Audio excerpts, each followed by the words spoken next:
Hello,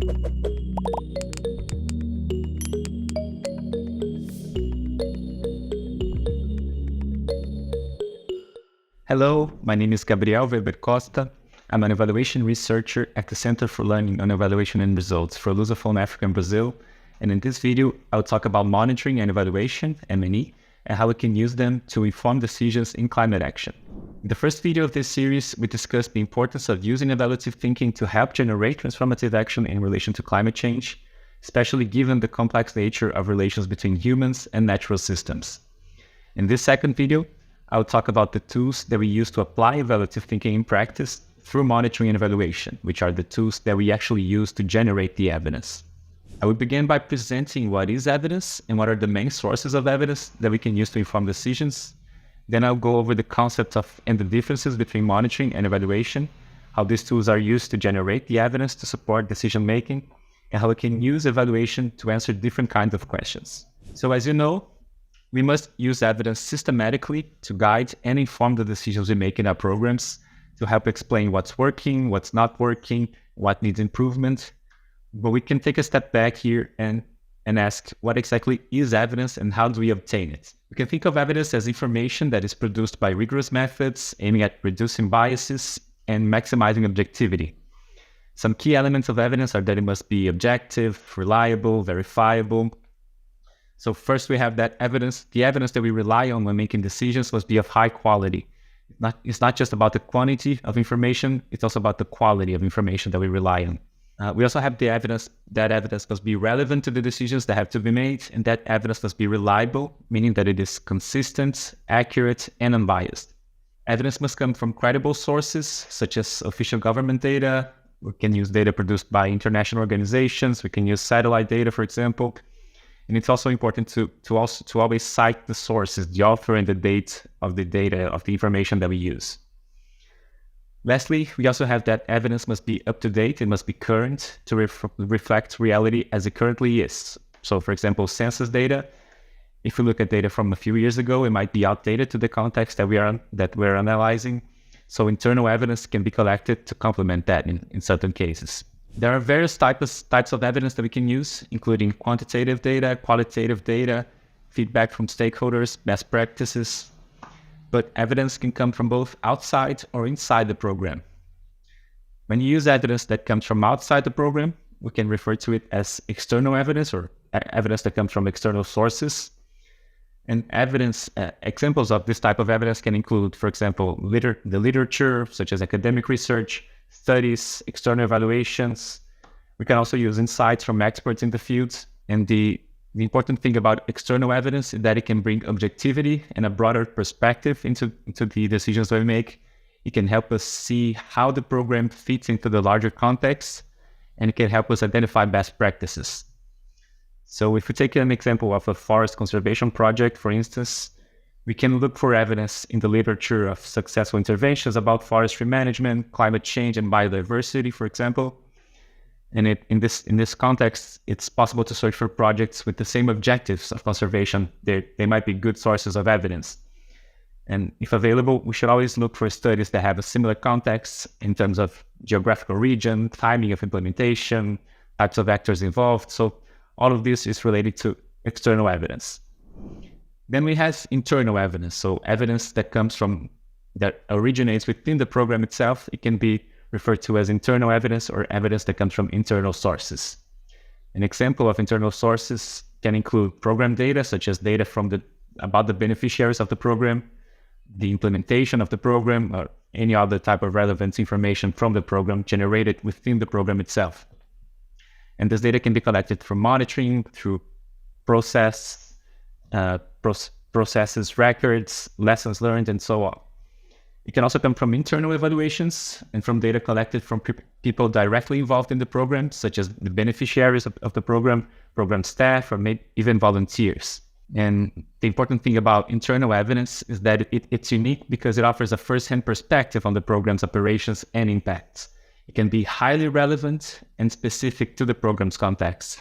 So if you take the example of forest conservation again, if we're looking for signals of scalability of the project, for example, meaning whether it can be sustained or replicated in the future, we probably need internal evidence, which can concern the implementation partner's capacity, behavioral changes from landowners, for example, and concern also the available streams of funding.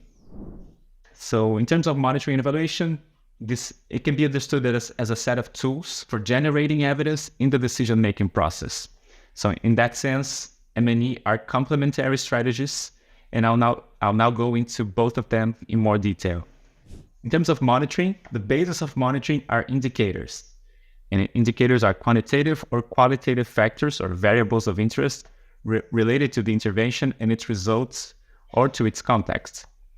And we monitor indicators over time, which allows us to track changes, identify patterns, trends throughout the implementation of a project or a program.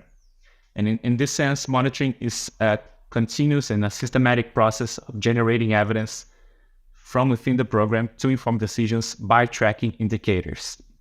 We can monitor public policies, programs, projects, or even specific issues, thematic issues.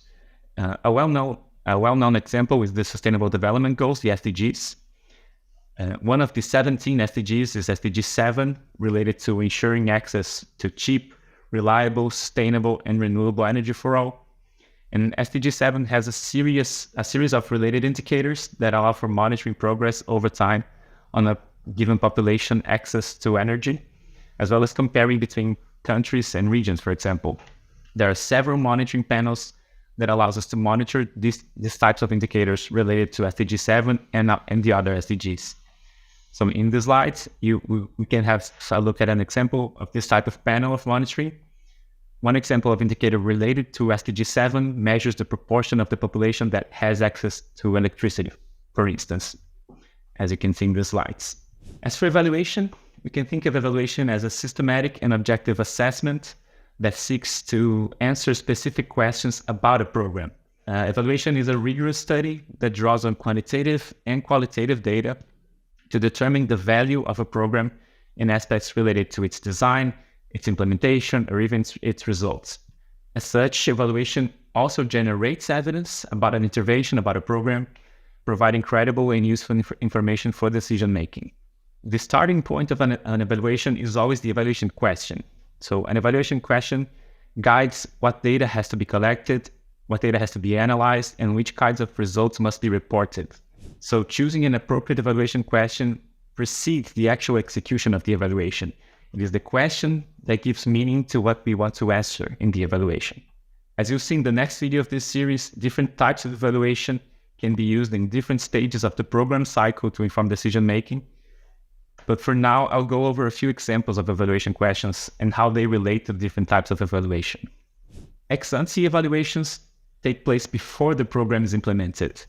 Here in the slides, we have some examples of evaluation questions that might be useful to answer before the beginning of implementation in an ex-ante context. And they're generally related to evaluation types such as needs assessment, design evaluation, or the evaluation of program theory, or risk assessment. So an evaluation of program theory or design evaluation could ask, for example, whether the relation between planned activities and the desired results for the program is logical and consistent. And it could also ask whether the evidence to support the program design to achieve the desired outcomes is strong. So these are examples of evaluation questions related to program theory in an ex-ante context. On the other hand, we have ex-post evaluations, which take place during or after program implementation. And evaluation questions that can be answered during these phases will usually be related to program processes, results, impacts, and even costs. So in terms of examples, we can have a process evaluation ask questions such as whether the resources in a given program were allocated in a timely manner, for example, whether they were sufficient to execute the planned activities. A process evaluation could also ask whether the program has achieved the planned beneficiaries. So these are examples of evaluation questions in an ex-post context. Here we have an example of an actual evaluation of a real program, the Better Energy Homes.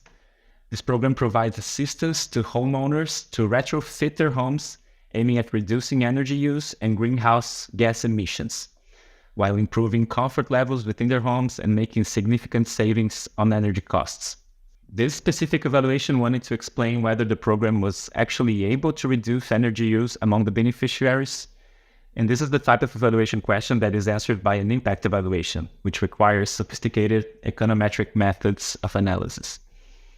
And in this evaluation, by comparing treatment and control groups with the appropriate methods, the study concluded that there was in fact a reduction in energy use caused by the program, but the results were slightly dependent on the measure that was used. So besides the evaluation question related to impact that we just saw, we could also think of other kinds of questions that can help us identify signals of transformational change in this context. So as you know, climate action projects should lead to more than incremental change. Change has to be systemic. So we need to think, does the project operate at a large enough scale to create more than incremental change? And if not, does it have the potential to do so? And this potential can be assessed by looking at the sources of funding, for example, or the technical capacity levels and the institutional structures that are in place in the context. So for instance, it can be important to ask questions such as whether the program supports the transition to cleaner energy. We might also want to understand whether the changes that the program generates can be sustained over time in a way that fundamentally alters the system related to energy use and that can achieve transformational change. So to conclude, the main goal of this video was to review the concepts of monitoring and evaluation. And in this table, we summarize some key aspects of M&E. Both monitoring and evaluation need to be systematic in generating evidence that can feed into the decision-making process within a program. Monitoring is related to indicators. So we monitor indicators over time to measure progress, to track changes, to identify patterns. And in this sense, monitoring is a continuous activity. On the other hand, an evaluation answers specific questions related to design, process, costs, or results of a program. Evaluation may also refer to the scale or the speed, the coherence, the relevance of a project in mitigating or adapting to climate change in our context of climate action. Evaluations must be planned to be conducted periodically with different types of evaluation that can take place before, during, or after the implementation of the evaluative program. In the next video of this series, we'll cover how this M&E toolbox can be used in the program cycle at its various stages.